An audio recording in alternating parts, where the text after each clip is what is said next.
Bentornati sul canale per la continuazione di questa miniserie dal Marocco. Oggi visiterò Tétouan, città costiera nel nord del paese. La città è facilmente raggiungibile e visitabile dall'Italia, ma visto che si tratta della terza tappa del mio viaggio, io ci ho messo un pochino a raggiungerla. Ma mettetevi comodi e preparatevi a paesaggi da cartolina, mercati e ad accarezzare decine e decine di splendidi gatti. Nel mentre iscrivetevi al canale per supportarmi e per non perdervi tutti i miei prossimi contenuti. Se volete darmi un'ulteriore mano potete abbonarvi al canale per 2 euro al mese. È un modo per farmi sapere che i miei video vi stanno piacendo.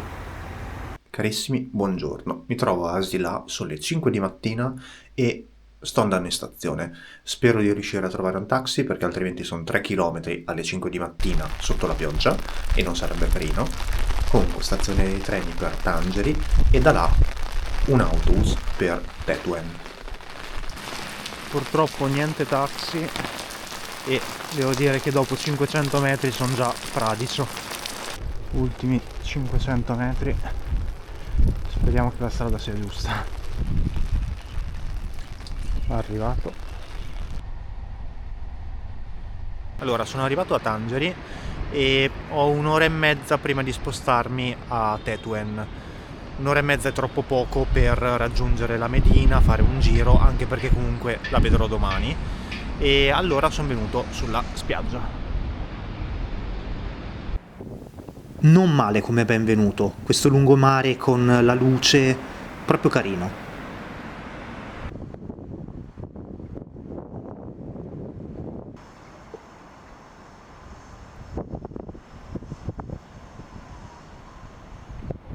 E lungo la spiaggia ci sono tutta una serie di hotel.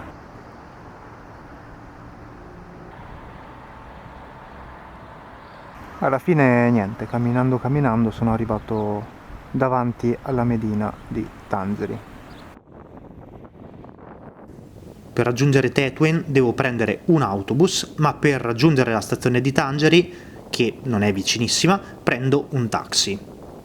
Ci sono essenzialmente due applicazioni per i taxi, InDrive e Careem. Io ho utilizzato sempre InDrive perché costa molto meno. Per esempio per questa corsa ho pagato circa la metà di quello che mi proponeva su Careem.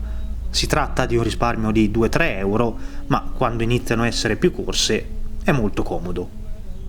Sono arrivato a Tétouan, che dagli spagnoli veniva chiamata Paloma Blanca, cioè Colombia Bianca, per il colore delle sue case. Oggi viene chiamata Piccola Gerusalemme o Figlia di Granada.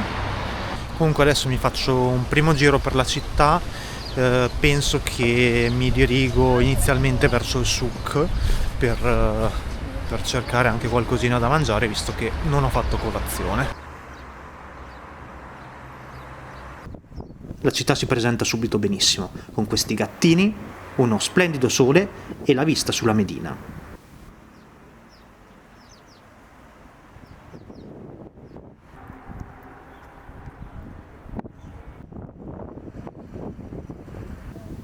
Per entrare nella Medina ci sono varie porte di accesso. Nonostante non sia così presto, non c'è ancora nessuno in giro. Penso sia dovuto al periodo di Ramadan.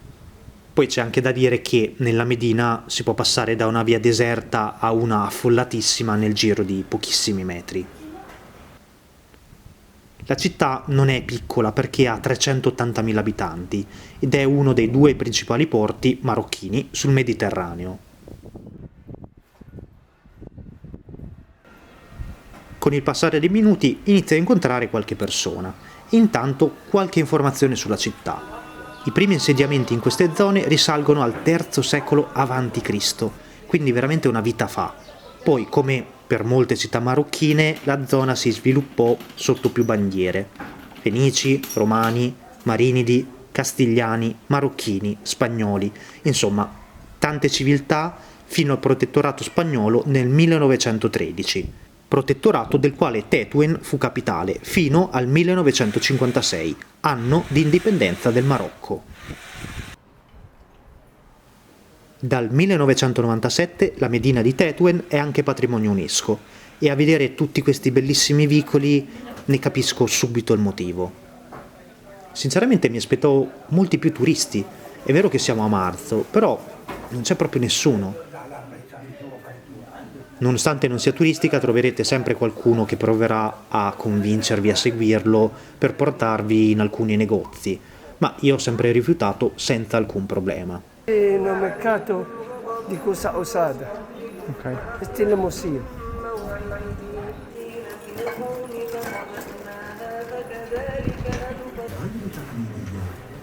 La città è un grandissimo souk, cioè mercato, e a un certo punto, totalmente a caso, trovo le concerie, le più antiche in città.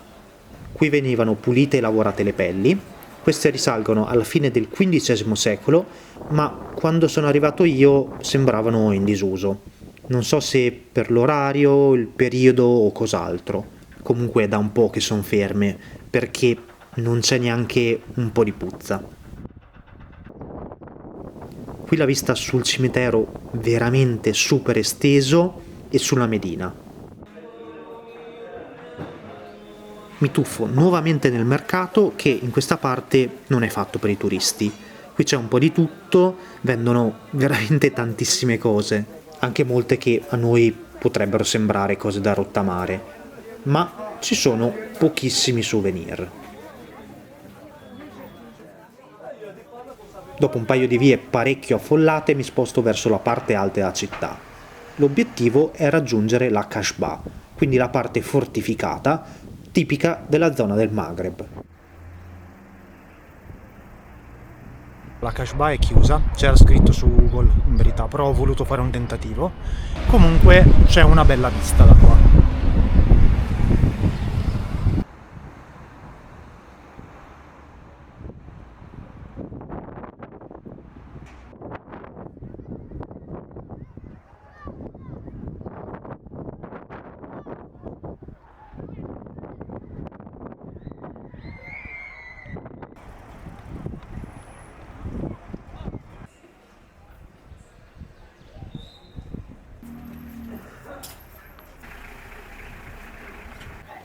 Poi di nuovo mercati su mercati.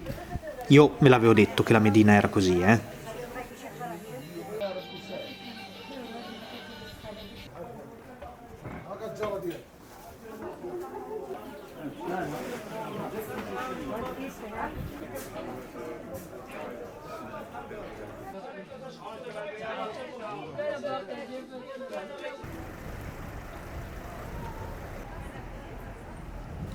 fino a raggiungere forse il punto più turistico della città, questa piazza da dove si scatta la classica fotocartolina.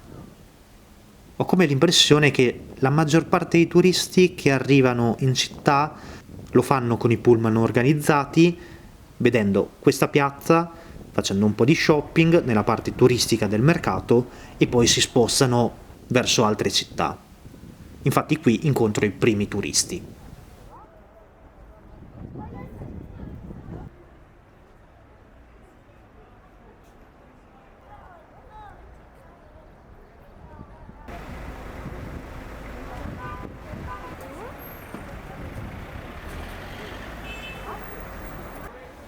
Nei dintorni della piazza ci sono vari edifici con chiare influenze europee. È bello vedere questo mix architettonico e culturale, anche se ovviamente bisogna considerare che deriva dalla colonizzazione, quindi ecco, sono un po' combattuto.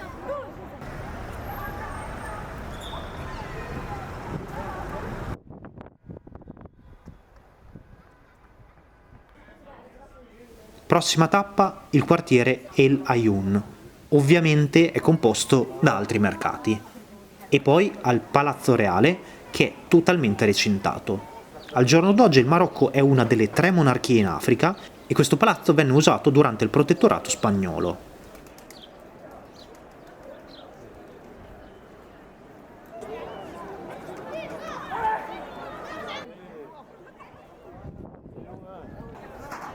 Comunque il numero di metri quadri di mercati forse è esagerato. Io solitamente non compro nulla perché sono molto minimalista, ma amo comunque girare per i mercati così autentici per osservare cosa fanno i locali. È un buon modo per scoprire la cultura del posto.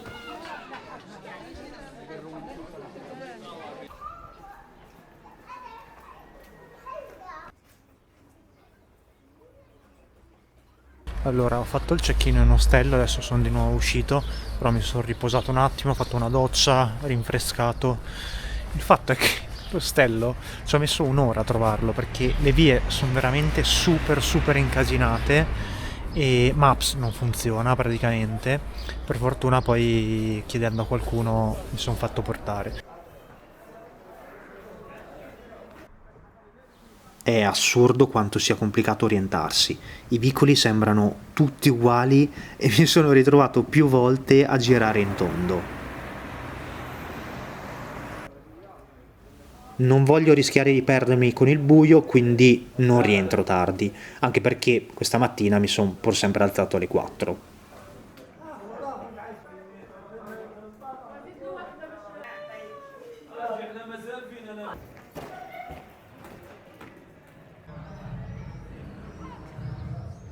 Carissimi, buongiorno, sono ancora a Tetouan e ho l'ultima metà giornata qui. In verità non sono uscito prestissimo perché uno ho fatto colazione con calma, 2 ho lavorato, 3 pioveva.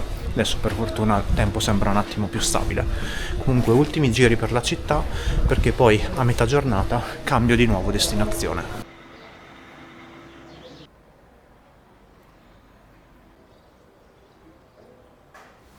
Dopo questo piacevole osservatore arrivo alla grande moschea, che con mio grande stupore sono riuscito a visitare, probabilmente perché sono capitato tra una preghiera e l'altra, infatti è quasi vuota.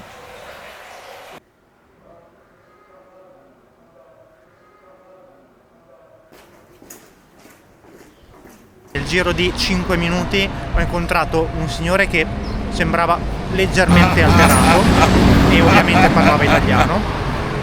E poi ho filmato un signore che poraccio è caduto dalle scale malamente. Comunque adesso sto facendo il giro lungo l'esterno della Medina perché è veramente difficile orientarsi dentro e per arrivare dall'altra parte praticamente mi conviene fare così perché altrimenti mi perdo o comunque ci metto veramente troppo. Comunque va bene il numero di mercati, ma quanti gatti ci sono? Sono centinaia e centinaia, e tra l'altro mi sembra stiano tutti abbastanza bene.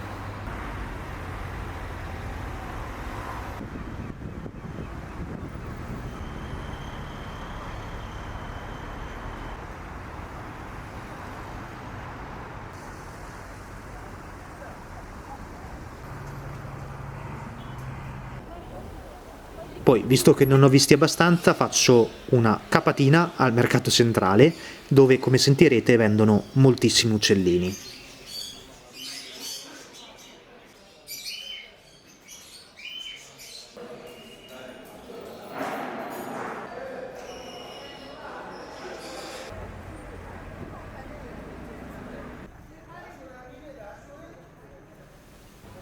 E infine, mentre mi sposto nuovamente verso la piazza più bella e poi verso i soliti mercati, inizio a tirare le somme di questa giornata a Tetouan. Prima di tutto sono soddisfatto. La città è molto bella, viva, autentica, non mangiata dal turismo. Forse se tornassi indietro passerei qui un po' meno tempo, questo perché in una giornata intera ho fatto veramente il pieno di mercati, che comunque, ripeto, mi sono piaciuti. Se volete prendervela un attimino con calma, un giorno è perfetto. Io vi ringrazio di essere rimasti fino alla fine e vi chiedo di iscrivervi al canale per supportarmi e per non perdervi il prossimo video, l'ultimo della serie dal Marocco. A presto!